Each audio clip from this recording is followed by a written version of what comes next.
you say was probably your favorite year? I think I have a pretty good idea which one, but if you would, just explain to the class your best year of I memories. think 1962 would be the year that I would pick. We were the world champions. We lost to Pittsburgh in the 60 series.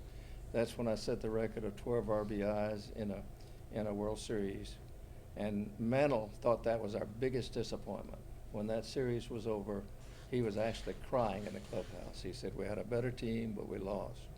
And that also is the time that Sport magazine came into our clubhouse and said to me, you've been nominated, you've been chosen as the most valuable player in the World Series, even though the team lost. That's never been happened before, and I don't think it ever will happen since.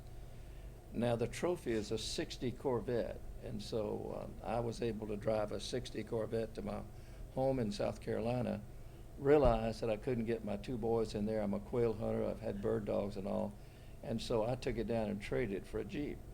My son now says, Dad, I can't believe you did that, and I can't either now, but at the time, I thought it made sense. But to answer your question, 62, we won the World Championship the next year in 61 when all the home runs were hit. But 62 was the year that I liked the most. Mantle was hurt a lot of that season, but he still was voted most valuable player in the American League. And I was runner-up to Mickey Mantle for most valuable player. And then he made the statement, Bobby should have won. I led the American League in hits with 209, and it was just one of those years when everything seemed to go my way. But it was, if I had to pick one time, it would be the 62 World Series.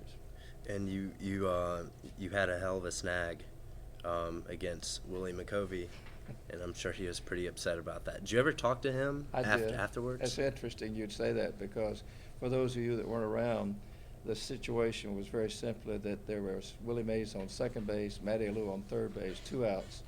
Last inning against the Yankees playing the San Francisco Giants in the World Series. And Ralph Terry was pitching. He was the same guy that was pitching 2 years earlier to Bill Mazeroski when he hit the ball out of the park, and he was sort of the GOAT of the year, GOAT of the series.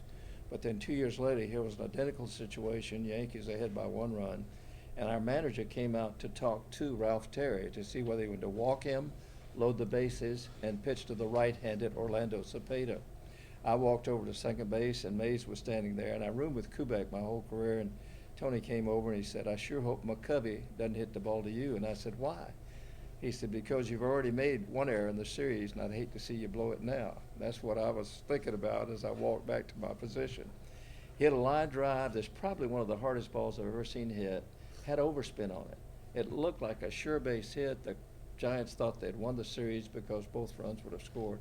But it came down real quick, and I was able to catch that ball and end it. And so that catch has been, over the years, gotten better and better, but it really was not that difficult of a catch at that time. The thing I remember most is right before the pitch, the umpire at second base, National League umpire, said, hey, Rich, can I have your hat for my little cousin? I caught the ball, took my hat off, gave it to the umpire. Then I went in, and of course, everybody gathered at the mound. I gave the ball to Ralph Terry. And you can see a picture, the New York Times had a picture of the umpire walking by with my hat, and I was bareheaded.